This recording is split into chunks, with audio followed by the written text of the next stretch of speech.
ఇవాళ మీరు ఒకటే ఆలోచించండి. రేవంత్ రెడ్డి గారు ఆనాడు ఏమన్నాడు? ఎమ్మెల్యేలు పార్టీలు మారితే రాళ్లతో కొట్టండి అన్నాడు. ఇవాళ ఆయనే పోయి కండువాలు కప్పుతుండు ఇళ్ళకి పోయి. నువ్వేం మాట్లాడినావు, నువ్వేం చేస్తున్నావు? ఇవాళ ప్రజలు గమనిస్తూ ఉన్నారు. ఇవాళ రుణమాఫీ విషయంలో కూడా ఏం చేసిండ్రు? కోతలు పెట్టే కార్యక్రమం చేసిండ్రు.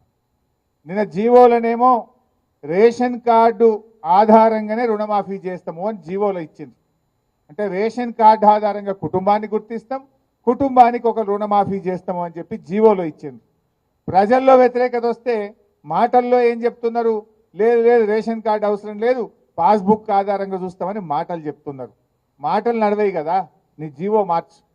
ఇలా బ్యాంక్ అధికారులు కానీ వ్యవసాయ శాఖ అధికారులు జీవోను ఫాలో అవుతారు తప్ప నీ నోటి మాటలు ఫాలో గారు. జీవోలనేమో రేషన్ కార్డు ఆధారంగా అన్నావు, నోటి మాటలేమో లేలే పాస్బుక్ ఆధారంగా అంటున్నావు. ఇప్పుడు అప్పిచ్చేటప్పుడు నీ రేషన్ కార్డు ఉందా లేదా అని అడగలే, పాస్బుక్ ఉందా లేదా అని చూసి అప్పిచ్చింది. ఆ పాస్బుక్ ఆధారంగా రుణమాఫీ జరగాలి. నీ జీవోలో ఉన్నటువంటి జీవోను మార్చండి.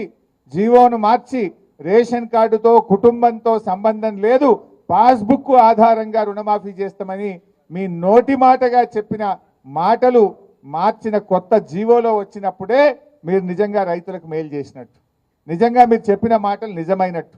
మాటల్లో తీరుగున్నాయి, జీవోలు ఇంకో తీరుగా ఉన్నాయి. పిఎం కిసాన్ నిబంధనలు అమలు చేస్తాను. ఎందుకు పిఎం కిసాన్ నిబంధనలు? నిజంగా ప్రతి రైతుకు, ప్రతి పేద రైతుకు నువ్వు సాయం చేసేది ఉంటే పిఎం కిసాన్ నిబంధనలు ఎందుకు? గతంలో కేసీఆర్ గారు రుణమాఫీ చేసినప్పుడు పిఎం కిసాన్ నిబంధనలు పెట్టలే, రేషన్ కార్డు నిబంధనలు పెట్టలే. ఈ అప్పుడు లేని నిబంధనలు ఇప్పుడు ఎందుకు? అంటే నువ్వు మాటలు ఎక్కువ చెప్పినావు, ఇవాళ కోతలు పెట్టే కార్యక్రమం చేస్తున్నావు. ఇవాళ రైతులకు మోసం చేస్తూ ఉన్నారు. ఆ రోజు ఏం చెప్పిండ్రు? వడ్లకు బోనస్ అన్నాడు.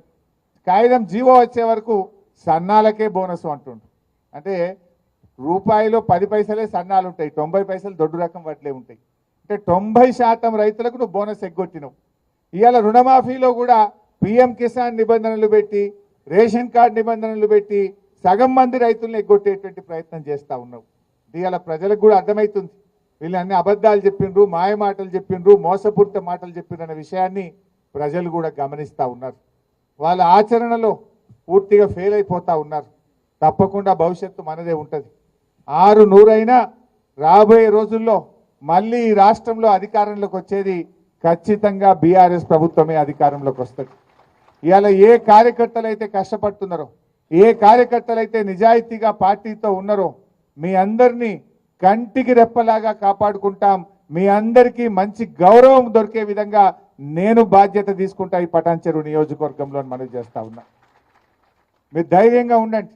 రేపు స్థానిక సంస్థల ఎన్నికలు వచ్చినా, రేపు కౌన్సిలర్లు కానీ, సర్పంచులు కానీ, ఎంపీటీసీలు కానీ, కార్పొరేటర్లు కానీ ఏ ఎన్నిక వచ్చినా మా కార్యకర్తలకు అండగా ఉండి గెలిపించుకునే బాధ్యత నాది అని చెప్పి కూడా నేను కార్యకర్తలకు మనవి చేస్తా ఉన్నా. So be strong. ఖచ్చితంగా మీరు పార్టీతో ఉండండి. ఇవాళ మన చరిత్ర కూడా చూస్తే కాంగ్రెస్ పార్టీ ఎక్కడ కూడా 5 ఏళ్ల తర్వాత తిరిగి అధికారంలోకి రాలే. అది రాజస్థాన్ అయినా, ఛత్తీస్గఢ్ అయినా, మధ్యప్రదేశ్ అయినా, ఏ రాష్ట్రంలోనైనా వన్ టైమే మలతాపకు పోతుంది. అది రెండోసారి అధికారంలోకి రాలే ఈ దేశంలో. ఒక్కసారే వస్తుంది కాంగ్రెస్ పార్టీ. అందువల్ల ఈ టర్మ్ కాగానే మళ్ళీ వచ్చేది ఖచ్చితంగా బీఆర్ఎస్ గవర్నమెంటే. కానేబట్టే ఏడాది దగ్గర రానేబట్టే 8 నెలలు అయ్యేపాయి. కష్టపడదాం, రేపు స్థానిక సంస్థలో గెలుద్దాం. కానీ భవిష్యత్తులో కూడా ఎట్టి పరిస్థితుల్లో పార్టీగా మనం ఏమైందంటే వాస్తవానికి ఎంతసేపు డెవలప్మెంట్ మీదనే పనిచేసినాం. 10 ఏళ్ళు ప్రభుత్వంలో మంచినీళ్ళు ఎట్లా ఇవ్వాలి, కరెంట్ ఎట్లా ఇవ్వాలి, రోడ్లు ఎట్లా ఇవ్వాలి, కాలేజీలు ఎట్లా కట్టాలి, స్కూళ్ళు ఎట్లా కట్టాలి, పేదలకు 2000 ఆసరా పెన్షన్ ఎట్లా ఇవ్వాలి, కళ్యాణ లక్ష్మి ఎట్లా ఇవ్వాలి, కేసీఆర్ కిట్ ఎట్లా ఇవ్వాలి, దవాఖాన్లు ఎట్లా కట్టాలి, చైర్మన్ అమ్మకు కూర్చుంది, దవాఖాన్లు ఎట్లా కట్టాలని మనం ఆలోచన చేసినాం. కానీ కొన్ని చిన్న పొరపాట్లు జరిగినాయి. ఇంకా కొద్దిగా కార్యకర్తల గురించి ఆలోచించేది ఉండే, కార్యకర్తల సంక్షేమం గురించి పార్టీ దృష్టి పెట్టేది ఉండే. తప్పకుండా రాబోయే రోజుల్లో కార్యకర్తల సంక్షేమం మీద, నాయకత్వం మీద ప్రత్యేకమైన దృష్టి పెడతాం. ఈ కష్టమైన క్లిష్టమైన సమయంలో పార్టీకి అండగా నిలబడ్డ కార్యకర్తల్ని తప్పకుండా మిమ్మల్ని పువ్వుల్లో పెట్టి కాపాడుకుంటాం. రేపు ఏ అవకాశాలు వచ్చినా మీకే అందిస్తాం. మీ ద్వారానే రేపు పార్టీ ప్రభుత్వం కూడా రాబోయే రోజుల్లో నడుస్తుంది. ఇవాళ ఇది కొద్ది సమయం మాత్రమే. మనము కొద్ది రోజులైతే కాంగ్రెస్ వాళ్ళు ఊర్లలో తిరిగిన పరిస్థితి వస్తుంది. తులం బంగారం ఇవ్వకపోతే అక్కజెల్లలు ఇడిచిపెట్టారా? మహిళలకు 2500 ఇవ్వకపోతే అక్కజెల్లలు ఇడిచిపెట్టారా? ఎన్ని చెప్పారు మీరు? ఏడైనాయి? ఇలా 6 గ్యారంటీల్లో ఒక్కటన్నా అయిందా? 6 గ్యారంటీల్లో ఎన్ని చెప్పిండ్రు? 4000 పింఛన్ అవ్వాతాతలకు ఇస్తామన్నారు, వచ్చిందా? రాలే. 2500 మహిళలకు వచ్చిందా? రాలే. అదేవిధంగా రైతు భరోసా 7500 ఇస్తామన్నారు, వచ్చిందా? రాలే. పేదలకు 5 లక్షలు ఇచ్చి ఇండ్లు ఇస్తాం ప్రతి ఒక్కరికన్నారు, వచ్చిందా? ఒక్కరికన్నా ఇండ్లు రాలే. విద్యార్థులకు 5 లక్షల భరోసా కార్డు అన్నారు, వచ్చిందా? ఆడపిల్లలకు స్కూటీలు అన్నారు, వచ్చిందా? తులం బంగారం వచ్చిందా? ఏది రాలే. రేపు ఎన్ని రోజులు నడుపుతారు? మా అంటే 6 నెలలు, ఏడాది గడుపుతారు. ఏడాది తర్వాత జనం విడిచిపెడతారా? ఏ ముఖం పెట్టుకొని ప్రజలకు వస్తారు? మీరు ఇచ్చిన హామీ ఒక్కటన్నా సరిగ్గా అమలు చేసిండ్రా? ఏ ఒక్కటి జరిగింది? బస్సు తప్ప అంత తుస్సే, అంత తుస్సే. ఆ బస్సులు అన్ని లొలులే. అది తప్ప మీరు చేసింది ఏంటని నేను అడుగుతా ఉన్నా. ఇలా ప్రజలు గమనిస్తూ ఉన్నారు. ఆ కళ్యాణ లక్ష్మి చెక్కులు కూడా 7 నెలలు రాక, గ్రామ పంచాయతీలో పనిచేసే పారిశుద్ధ్య కార్మికులకు 8 నెలలు జీతాలు రాక పరిశాన్ అవుతున్నారు వాళ్ళంతా. 7 నెలల నుంచి కళ్యాణ లక్ష్మి చెక్కులు, ఈ గవర్నమెంట్ వచ్చినప్పటి నుంచి చెక్కులు రాని పరిస్థితి, ఇలా ఆగిపోయినటువంటి పరిస్థితి కనబడుతుంది. స్కూళ్ళల్లో మధ్యాహ్న భోజన కార్మికులకు 8 నెలలకెళ్ళి బిల్లులు రానటువంటి పరిస్థితి ఉంది. పరిపాలన అంతా స్తంభించిపోయింది, అస్తవ్యస్తంగా ఉన్నటువంటి పరిస్థితి ఉంది. ప్రజలు ఒక్కొక్కటిగా గమనిస్తూ ఉన్నారు. ఏడాది 2 ఏళ్ల వరకు పాలేందో నీళ్ళేందో తేలుతుంది. సో అప్పుడు డెఫినెట్గా ప్రజలు మళ్ళీ చూసేది అవి స్థానిక సంస్థల ఎన్నికలైనా, భవిష్యత్తులో అసెంబ్లీ ఎన్నికలైనా తప్పక మళ్ళీ టీఆర్ఎస్ పార్టీకి ప్రజలు బ్రహ్మరథం కడతారు. ఈ 6-7 నెలలు ఏడాది మనం కొంచెం గట్టిగా పనిచేసుకుంటే తప్పకుండా రాబోయే రోజుల్లో భవిష్యత్తు మనకే ఉంటుంది. అందువల్ల ఈ పటాన్ చెరువు నాయకులకు, కార్యకర్తలకు నేను మీకు ఇచ్చే ధైర్యం ఒక్కటే, ఎమ్మెల్యే గారు పోయినంత మాత్రాన పార్టీ బోదు, భవిష్యత్తు మీదే.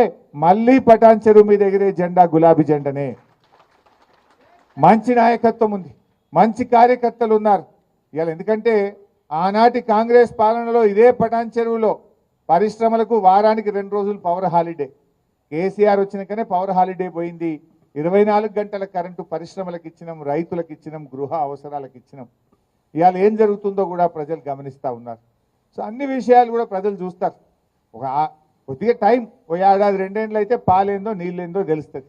ప్రజలకు మంచి చెడు ప్రజలే గుర్తిస్తారు. మన మంచితనాన్ని, మన పనితనాన్ని ప్రజలు తప్పకుండా గుర్తిస్తారు.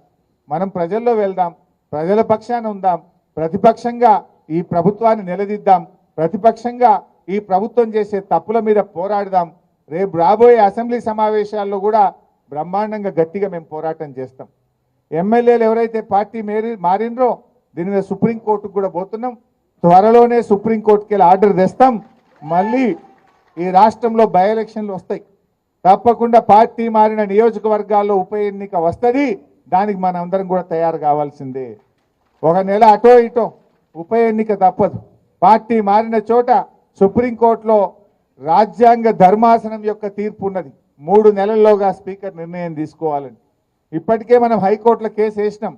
త్వరలోనే సుప్రీంకోర్టుకు పోతా ఉన్నాం. సుప్రీంకోర్టు నుంచి ఆర్డర్ తెస్తాం.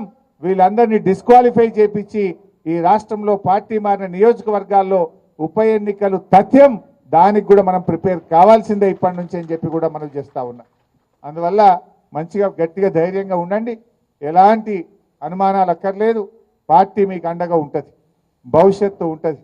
మీరు గౌరవ కార్పొరేటర్లు, మున్సిపల్ చైర్మన్లు, పార్టీ చాలామంది ఉద్యమకారులు, సీనియర్ నాయకులు, కోఆపరేటివ్ చైర్మన్లు, సర్పంచులు, ఎంపీటీసీలు ఎంతోమంది నాకు కనబడతా ఉన్నారు. త్వరలో నేను మళ్ళీ టైం ఇస్తా. యాక్చువల్గా నేను ఇది నిన్న సాయంత్రం చెప్పి ఇవాళ వచ్చిన, నేను టైం ఇవ్వలే. నేను ఆదర్శ వచ్చి ఇంటికి వచ్చిపోతా, ఛాయ్ తాగుతా,